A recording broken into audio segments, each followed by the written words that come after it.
Haleluya, selamat pagi, salam sejahtera bagi kita semua yang ada.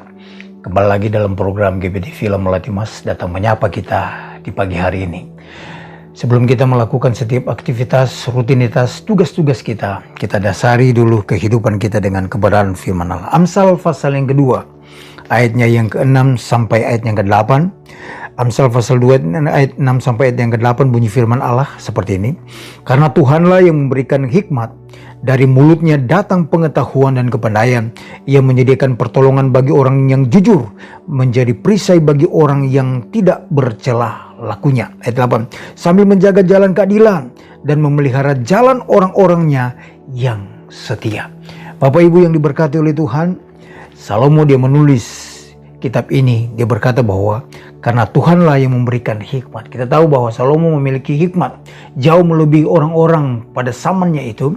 Karena apa? Karena Tuhan yang memberikan dia hikmat, pengetahuan yang luar biasa. Di sini katakan dari mulutnya datang pengetahuan dan kepandaian. Jadi dari mulut Allah datang pengetahuan dan kepandaian. Jadi melalui siapa? Jadi melalui orang-orang yang diperintahkan atau yang dipilih oleh Allah, yang ditetapkan oleh Allah untuk menjadi pengajar. Saudara, di dalam Efesus pasal yang ke-4 ayatnya yang ke-11 bunyi firman Allah seperti ini. Dan ialah yang memberikan baik rasul-rasul maupun nabi-nabi, baik pemberita-pemberita Injil maupun gembala-gembala dan pengajar-pengajar, untuk memperlengkapi orang-orang kudus bagi pekerjaan pelayanan, bagi pembangunan tubuh Kristus. Jadi Allah tidak langsung serta-merta untuk mengucapkan itu kepada manusia. Kalau dulu ya iya, ada Musa.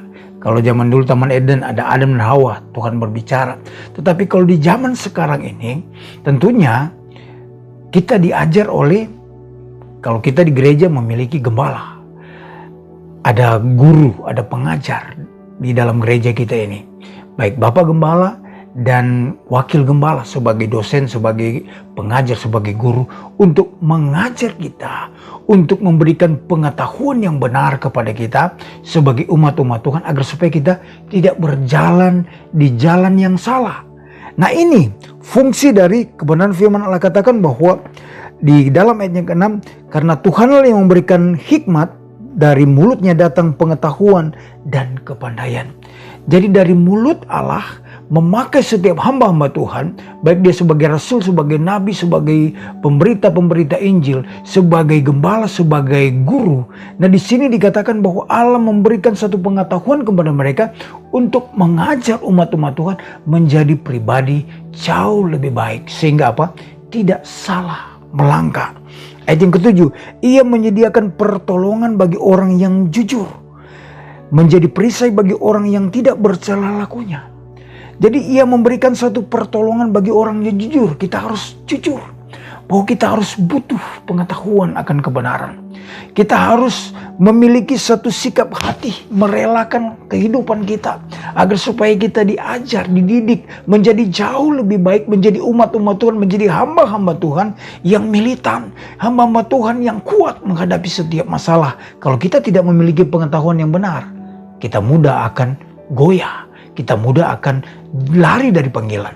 Nah, untuk itu butuh kebenaran firman Allah, butuh hikmat Allah untuk menjalankan setiap aktivitas kita. Dan yang ketiga, sambil menjaga jalan keadilan dan memelihara jalan orang-orangnya yang setia.